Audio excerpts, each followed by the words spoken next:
पढ़ेंगे इकोसिस्टम के बारे में। इकोसिस्टम मतलब जो बायोटिक और एबायोटिक जो भी हमारे फैक्टर होते हैं उनके बीच में एक इंट्रैक्शन को दिखाता है।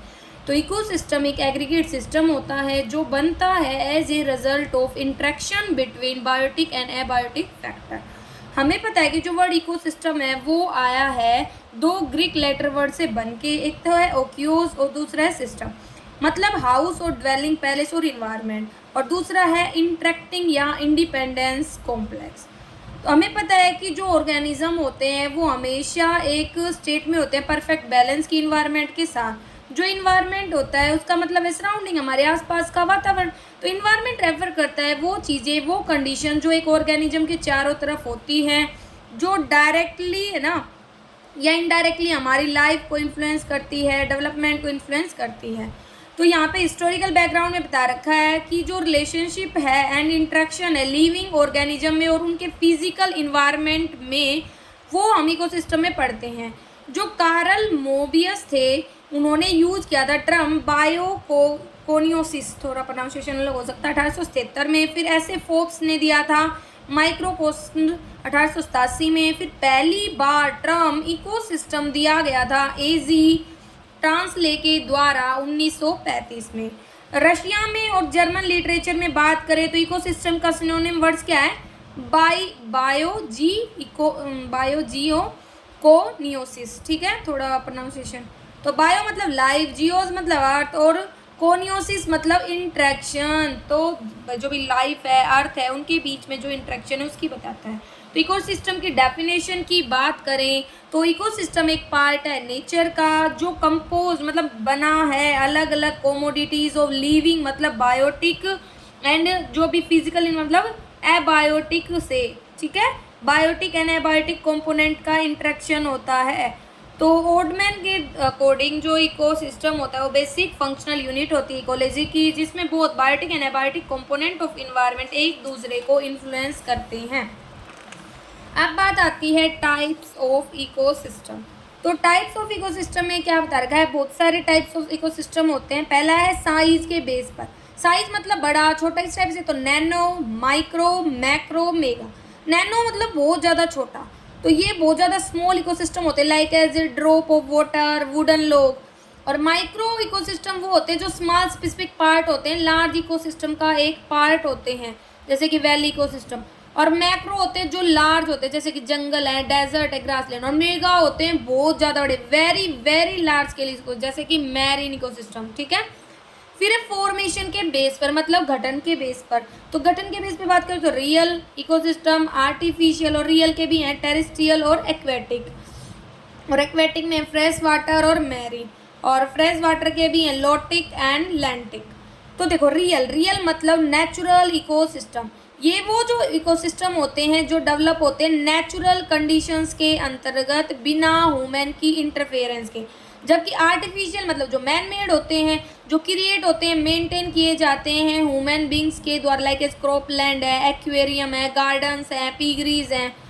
फिर बात आती है रियल इकोसिस्टम। रियल में हमारा है टेरेस्ट्रियल मतलब लैंड, और एक्वेटिक मतलब वाटर। तो टेरेस्ट्रियल मतलब वो इकोसिस्टम जो अर्थ के सरफेस पर मिलते हैं, like as forest, grassland, desert. और जबकि एक्वेटिक वो होते हैं जो हमें पानी में मिलते हैं। एक्वेटिक मतलब जलीय, पानी। तो इसमें आते हैं फ्रेश वाटर इकोसिस्टम और मैरीन। मैरीन मतलब समुद्री, जो पानी क्या है, सोल्टी है, तो इसमें आते हैं ओशियन इकोसिस्टम। फ्रेश वाटर में आते हैं lotic ecosystem and lentic ecosystem. Lotic मतलब जो इकोसिस्टम डेवलप होता है रनिंग वाटर में मतलब बहते हुए पानी में। और जबकि ऐसा इकोसिस्टम जो डेवलप होता है स्टैग्नेंट मतलब खड़े हुए पानी में, ठहरे हुए पानी में, उसे बोलते हैं लैंटिक इकोसिस्टम। अब यहाँ पे लोटिक इकोसिस्टम में बता रखा है हमें जो डेवलप होते हैं रनिंग वाटर में, like river ecosystem, waterfall ecosystem, stream मतलब धारा, स्प्रिंग इकोसिस्टम। और लैंटिक मतलब जो खड़े पानी में, तो इसमें pond ecosystem and lake ecosystem. अब बात आती है कंपोनेंट्स के बेस पर। तो कंपोनेंट्स के बेस पर इकोसिस्टम दो प्रकार के, complete ecosystem and incomplete ecosystem. Complete मतलब पूरा, तो इस टाइप के इकोसिस्टम में सारे बायोटिक और एबायोटिक कंपोनेंट कंप्लीट होते हैं, like grass land ecosystem, forest, pond. जबकि इनकम्प्लीट में वो होते हैं जिसमें मतलब कमी होती है एक या अदर बायोटिक या एबायोटिक कंपोनेंट की, लाइक केव, गुफाएं, सी बॉटम इकोसिस्टम, इस टाइप से यहाँ पे प्रोड्यूसर्स की कमी होती है। अब बात आती है इकोसिस्टम के फीचर्स, उसके करैक्टरिस्टिक्स। तो इसमें पहला स्पेसिफिक एरिया। हर टाइप का जो इकोसिस्टम होता है वो एक स्पेसिफिक एरिया में होता है अर्थ के, जिसके यूनिक इन्वायरमेंटल कंडीशंस होते हैं। दूसरा है न्यूट्रिएंट साइकिलिंग, जो प्लांट अब्जॉर्व करता है अलग अलग प्रकार के इनऑर्गेनिक न्यूट्रिएंट्स, उन्हें बोलते हैं biogenetic substance environ, like carbon, nitrogen, oxygen, sulphur, ठीक है, फॉस्फोरस वगैरह। तो नेक्स्ट हमें दे रखा है फ्लो ऑफ एनर्जी, एनर्जी का फ्लो। तो कहता है कि जितने भी ऑटोट्रोप्स होते हैं, ऑटोट्रोप मतलब जो खुद से अपना खाना वगैरह तैयार करते हैं, वो सन से लेते हैं अपनी एनर्जी को। जैसे पेड़ है, वो खुद से अपना भोजन तैयार करते हैं, क्या, फोटोसिंथेसिस के द्वारा सन से भाई अपने एनर्जी मिलती है उन्हें, तो कन्वर्ट करते हैं उस रेडिएंट एनर्जी को केमिकल एनर्जी में, ठीक है। और वो क्या बनाते हैं, ऑर्गेनिक फूड बनाते हैं फोटोसिंथेसिस के द्वारा। जो फूड एनर्जी होती है देन वो अलग अलग कंज्यूमर्स को पास होती है। ये जो एनर्जी होती है ये यूज़ की जाती है ग्रोथ के लिए, मेटाबॉलिज्म के लिए, मेंटेनेंस के लिए। नेक्स्ट है सेल्फ रेगुलेटिंग या साइबरनेटिक्स। जो इकोसिस्टम है वो सेल्फ रेगुलेटेड है, मतलब मेंटेन करता है एक फंक्शनल बैलेंस या स्टेट ऑफ इक्विलिब्रियम अलग अलग कंपोनेंट्स में। ये जो फिनोमिना इसे बोलते हैं होम्योस्टैटिस। ये अचीव किया जाता है बाय ये नंबर ऑफ कंट्रोल मैकेनिज्म, जिन्हें हम बोलते हैं साइबरनेटिक्स। अगर कोई एरिया है जो नंबर ऑफ रैबिट्स है अगर वहाँ पे बढ़ रहे हैं तो क्या होगा भाई, एक नेगेटिव फीडबैक होगा ऑटोट्रोप्स के ऊपर। क्यों? क्योंकि वो तो उसे खाते रहेंगे भाई। जैसे ऑटोट्रोप्स मतलब जैसे पेड़ है, उन्होंने अपना भोजन तैयार किया, अब रैबिट तो घास खा लेंगे, और लेकिन है ना अगर रैबिट बढ़ेंगे तो घास के ऊपर नेगेटिव इम्पैक्ट पड़ेगा, लेकिन पॉजिटिव इम्पैक्ट पड़ेगा कार्निवोर, मतलब जो मांस खाते हैं तो वो रैबिट्स को खा लेंगे। जो जैसे जैसे नंबर ऑफ रैबिट बढ़ेगा वैसे वैसे large number of wolf population, भेड़िए वगैरह बढ़ेंगे, ठीक है। और अगर भेड़िए बढ़ेंगे तो ज़्यादा से ज़्यादा रैबिट्स को मारेंगे, जिससे पॉपुलेशन कम होगी रैबिट्स की, फिर इससे क्या होगा, डिक्रीज होगी वोल्फ की पॉपुलेशन, तो फिर से नेगेटिव फीडबैक। मतलब यही है कि एक ना दूसरे के ऊपर डिपेंड करता है, तो वो सर्कल चलता रहता है।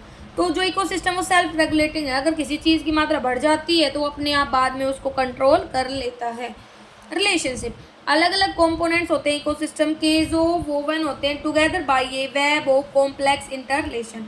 बहुत सारे प्रकार के इंट्रैक्शन होते हैं जो भी लिविंग इंडिविजुअल्स होते हैं इकोसिस्टम में, like as mutualism, कॉमर्शलिज्म, पैराटिज्म, Poto cooperation, ठीक है, प्रोटो कोऑपरेशन, साइप्रोटिज्म, ये सब। तो कहता है कि जैसे प्लांट है वो शेल्टर देते हैं, हमें छाया देते हैं, खाना देते हैं, ऑक्सीजन देते हैं, ठीक है। और इंटर्न एनिमल उन्हें क्या देते हैं, CO2 देते हैं, जो उन्हें पोलिनेशन में हेल्प करती है। तो ये बता रहे जैसे सन से एनर्जी मिली, और जो ग्रीन प्लांट है वो प्रोड्यूसर बने, उन्होंने फ्रूट्स वगैरह दिए इस टाइप से। फिर हार्बीवोर, पैरासाइट, स्कैवेंजर, ये सब आए, और कार्निवोर्स, ठीक है, जो मांस वगैरह खाते सब कुछ खाते हैं। देन न्यूट्रिएंट्स मिले इनको सन से एनर्जी वगैरह से, और डीकम्पोजर लास्ट में जो डीकम्पोज कर देते हैं सब कुछ। अब है functions and structure of on ecosystem. तो क्या बता रखा है, स्ट्रक्चरल एस्पेक्ट, जो कंपोजिशन होता है बायोलॉजिकल कम्युनिटी का, उसमें आती हैं species, life history, biomass and distribution in space. जो रेंज ऑफ कंडीशन होती है, ठीक है, जो range of condition existence like as temperature, light, rainfall वगैरह आता है। Quality and distribution of non living components आता है। फंक्शनल में आते हैं food chain, food web, flow of energy, nutrient cycling, biological और इकोलॉजिकल रेगुलेशन। अब इन्हीं के बारे में समझेंगे। पहला है स्ट्रक्चर कंपोनेंट्स ऑफ इकोसिस्टम। इसमें आते हैं दो, बायोटिक, एबायोटिक।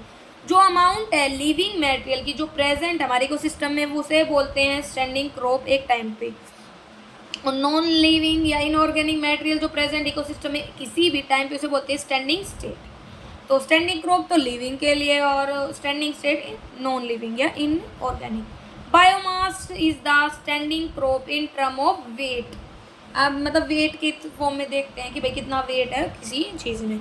अब बात आती है कंपोनेंट, तो बायोटिक, एबायोटिक। बायोटिक में आते हैं ऑटोट्रोप जो अपना खाना खुद से तैयार करते हैं, और हेट्रोट्रोप जो दूसरों पर डिपेंड करते हैं। एबायोटिक में आते हैं inorganic substance, organic and physical environment. और इनऑर्गेनिक एनऑर्गेनिक मतलब केमिकल फैक्टर से आते हैं, ठीक है। तो इसमें हमें देखो कंज्यूमर में बता रखा है हार्बीवोर, ओमनिवोर, कार्निवोर, फिर प्राइमरी स्टैंडिंग, ये हम डिटेल में अभी समझेंगे। बायोटिक कंपोनेंट, बायोटिक मतलब वो होते हैं जो लिविंग हैं। तो इसमें सबसे पहले है हमारे पास प्रोड्यूसर और ऑटोट्रोप्स। तो प्रोड्यूसर या ऑटोट्रोप्स वो होते हैं जो अपना खाना खुद तैयार करते हैं। ये ग्रीन प्लांट्स आते हैं इसमें, या कीमियोसिंथेटिक बैक्टीरिया आते हैं जो सिंथेसाइज करते हैं ऑर्गेनिक फूड को, मटेरियल को वाटर से, कार्बन डाइऑक्साइड से, सन की एनर्जी को यूज़ करके। तो इसमें प्रोसेस बता रखा है, एक रिएक्शन बता रखा है। जो फूड एनर्जी होती है वो सिंथेसाइज की जाती है ऑटोट्रोप्स के द्वारा, ठीक है, और वो यूज़ की जाती है बॉडी बिल्डिंग में, मेटाबॉलिज्म में। जो प्रोड्यूसर होते हैं वो कन्वर्ट कर सकते हैं रेडिएंट एनर्जी को केमिकल में, ठीक है, और मतलब इसीलिए हम इसको क्या बोल देते हैं, कन्वर्टर या ट्रांसड्यूसर्स। नेक्स्ट आता है हेट्रोट्रोप्स। हेट्रोट्रोप्स मतलब जो है ना ऑटोट्रोप्स पर डिपेंड करते हैं खुद के फूड के लिए, जो खुद से अपना खाना तैयार नहीं कर सकते। हेट्रोट्रोप्स 5 प्रकार के होते हैं, कंज्यूमर्स, पैरासाइट, डेट्रीवोर्स, स्क्वेंजर्स और डीकम्पोजर। कंज्यूमर ये मतलब जो कैटेगरी होती है ये इंक्लूड करती है ऑर्गेनिज्म जो अपना फूड लेते हैं या तो प्लांट से या जो दूसरे ऑर्गेनिज्म उनके मांस से, फ्लैश से।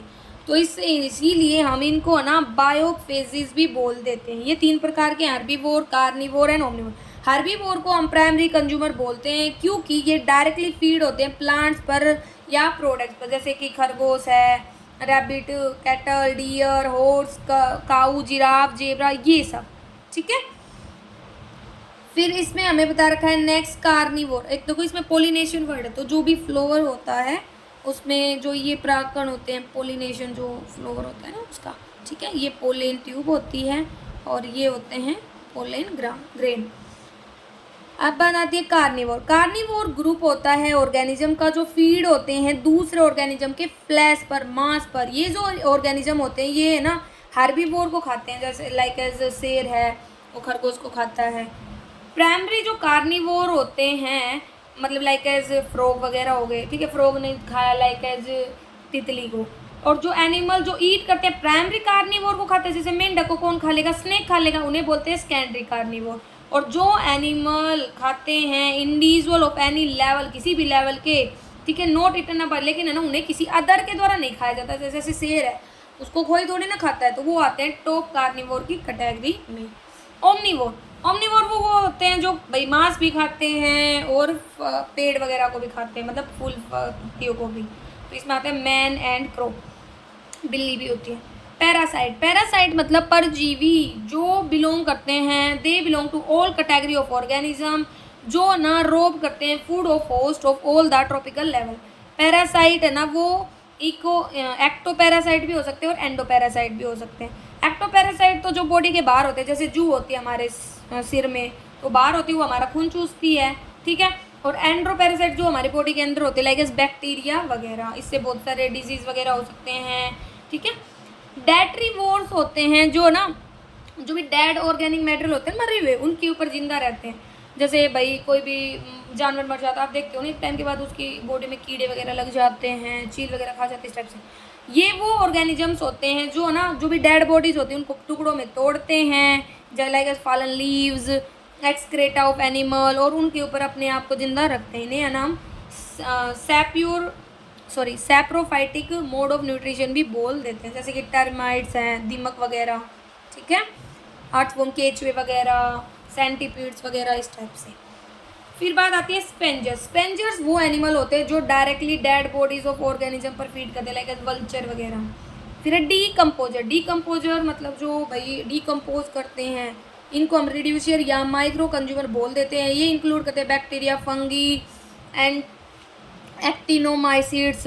जो डिकम्पोजर होते हैं वो एक्सक्रेट करते हैं डाइजेस्टिव इंजाइम को सराउंडिंग में और ऑर्गेनिक मैटर को डिके करते हैं, मतलब ताकि स्मेल वगैरह ना हो। ये कन्वर्ट करते हैं कॉम्प्लेक्स ऑर्गेनिक मैटर को सिंपल एंड सोल्यूबल फॉर्म में। इसीलिए इस टाइप की जो फीडिंग हैबिट होते हैं उन्हें हम सैप्रोट्रोपिक बोल देते हैं। और जो लोड्स ऑफ मटेरियल न्यूट्रिएंट्स होते हैं, रॉ मटेरियल होते हैं जो रिलीज होते हैं इस प्रोसेस के दौरान, उस फिनोमिना को हम मिनरलाइजेशन बोल देते हैं, ठीक है। तो एंजाइम्स होते हैं जो कन्वर्ट करते हैं dead bodies of the animal, plant वगैरह को सिंपल कंपोनेंट्स में। अब बात आती है एबायोटिक। एबायोटिक मतलब नॉन लिविंग कंपोनेंट्स इकोसिस्टम के, इनको हमने 3 पार्ट में बांटा है, inorganic, organic and physical. Inorganic substance को क्या चाहिए, required for synthesis of organic matter. जो इनऑर्गेनिक सब्सटेंस होते हैं उनको बायोजेनेटिक सब्सटेंस हम बोल सकते हैं। इसमें आते हैं वाटर, ठीक है, जो हाइड्रोस्फेयर से आता है, मिनरल जो लेथोस्फेयर से आते हैं, गैसेस जो एटमॉस्फेयर से आती हैं। जो amount of inorganic nutrients present है इकोसिस्टम में एट एनी गिवन टाइम उसे बोलते हैं स्टैंडिंग स्टेट।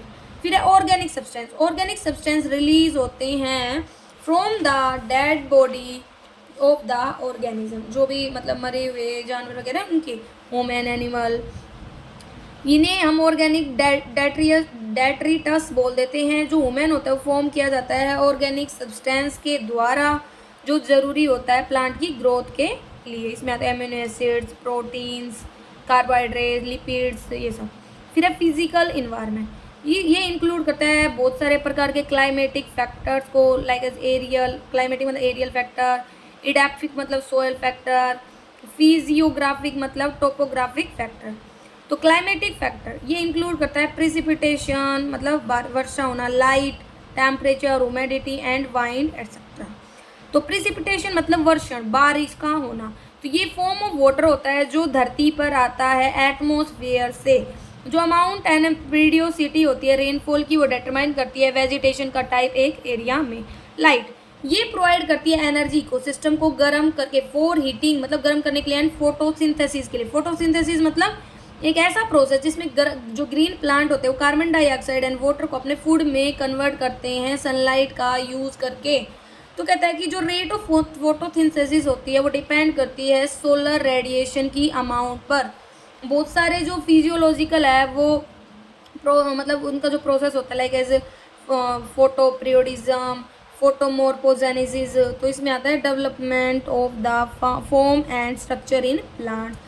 और फोटो पैरेडिज्म होता है रिस्पॉन्स चेंज करने का, डे की जो लेंथ है ना, लाइक एज डे लेंथ मतलब एक दिन के दौरान जो भी फूल वगैरह आए, फल वगैरह आए, जो चेंजमेंट आया, तो ये इसमें बता रखा है। नेक्स्ट है हमारे पास टेम्परेचर। टेम्परेचर मतलब वेदर कंडीशन को डिटरमाइन करना, जोनेशन को मतलब जोन को डिटरमाइन करना किसी भी अर्थ पे।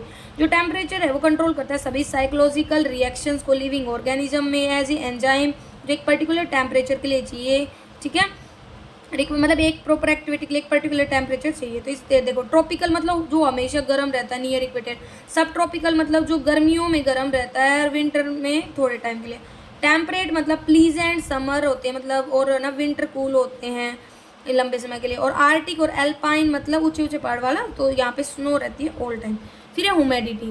ह्यूमिडिटी मतलब जो डायरेक्टली अफेक्ट करती है क्लाइमेट को। ह्यूमिड एरियाज में जो ट्रांसपायरेशन है वो लो होता है और प्लांट्स है ना वो स्लो मतलब रिच ग्रोथ दिखाते हैं प्लांट्स इस टाइम पे। तो ट्रांसपायरेशन मतलब एक प्रोसेस होता है जिसके द्वारा प्लांट है ना वो वाटर को लूज करते हैं एवापोरेशन के through from their leaves, stem and flour.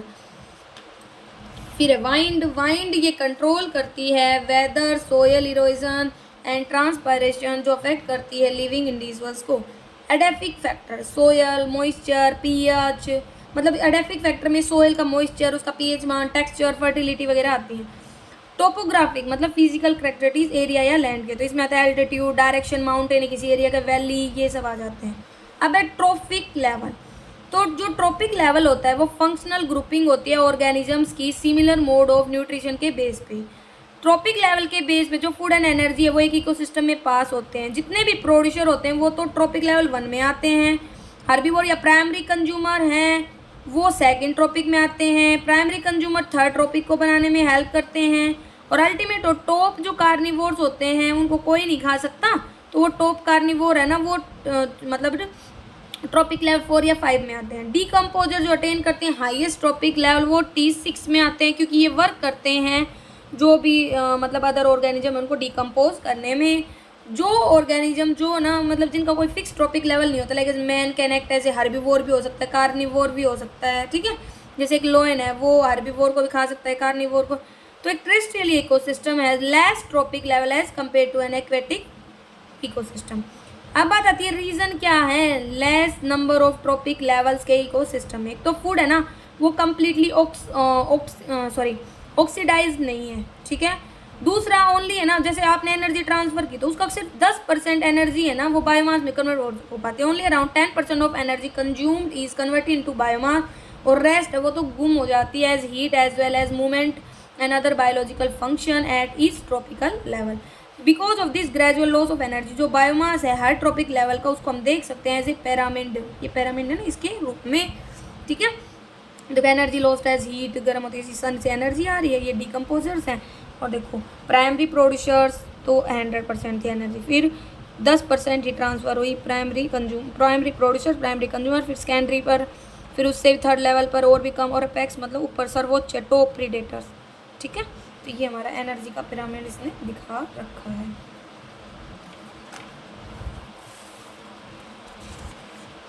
Next आता है हमारे पास यहाँ पे कि जो एक इकोसिस्टम होता है वो मोर स्टेबल होगा अगर यहाँ पे less number of tropical levels होंगे। जो इंडिविजुअल होते हैं, जो ट्रॉपिकल लेवल के जितने पास होते हैं वो उतनी ही ज़्यादा एनर्जी ऑब्टेन करते हैं। Producer, herbivore, primary, secondary, carnivore, top carnivore.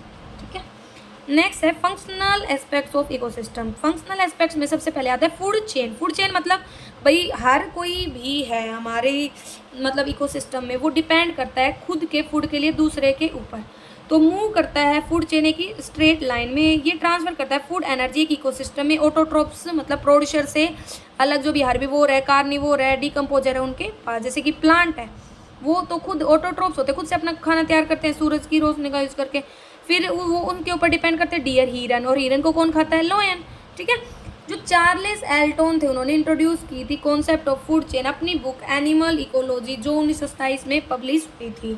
इसके फीचर क्या है? एक फूड चेन में है ना रिपीटेड ईटिंग होती है जिसमें हर ऑर्गेनिज्म खाता है स्मॉलर वन को, अपने से छोटे को, and is eaten by the larger one, और फिर बाद में उसके द्वारा उसे बड़े लार्जर वन के द्वारा खाया जाता है। सो फूड चेन इन्वॉल्व करती है nutritive interaction biotic components of ecosystem में। हर trophic level of food chain है ना वो एक फूड लिंक के रूप में काम करता है।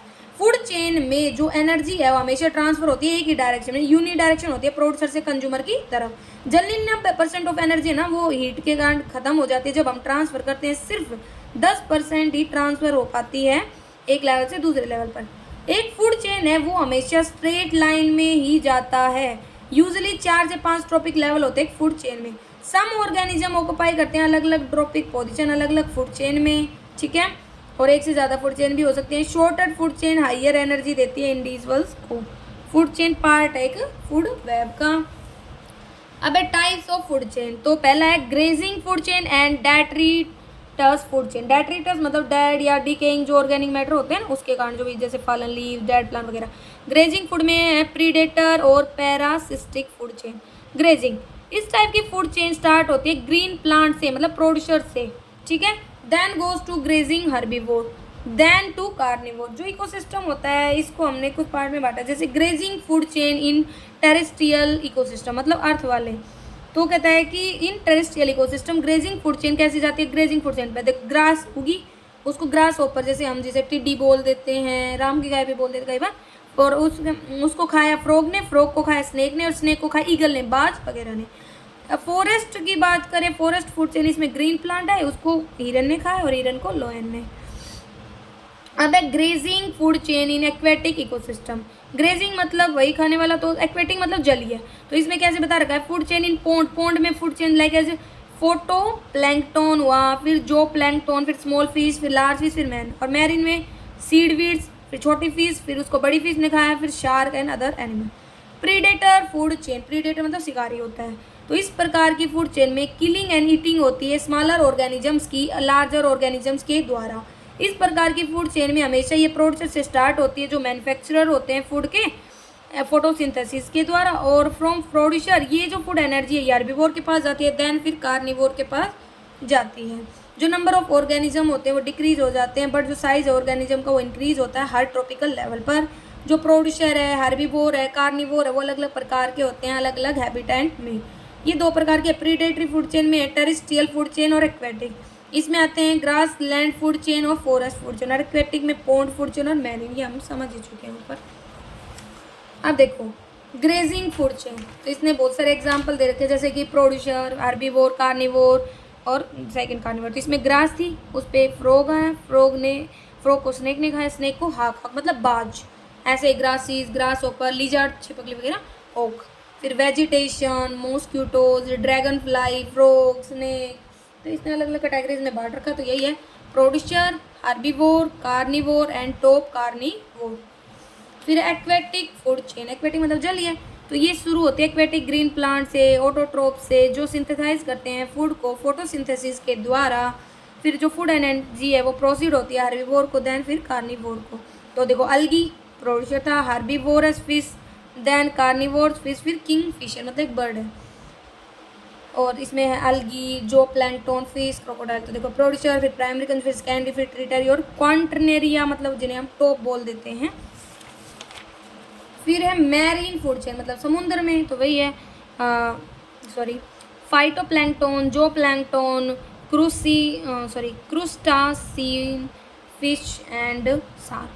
तो ये थोड़ा प्रोनाउंसिएशन अलग हो सकता है, तो ये हमें बता रहे हैं। फिर है पैरासिस्टिक फूड चेन मतलब जो एनिमल और प्लांट जो है ना दूसरों पर डिपेंड करते हैं अपने न्यूट्रिएंट्स के लिए, बोलते हैं पैरासिस्टिक। पैरासिस्टिक लाइक जू होती है, बग्स होते हैं, ये वो जैसे मॉस्किटो हमारे खून को पीते हैं ना, इस टाइप के जो फूड चेन होते हैं स्टार्ट होते हैं ऑटोट्रोप से, जो प्रिपेयर करते हैं फूड बाई फोटोसिंथेसिस। जो फूड है या तो डायरेक्टली पैरासाइट्स के पास चला जाता है या हर्बीवोर्स को, देन पैरासाइट और कार्निवोर्स, ठीक है।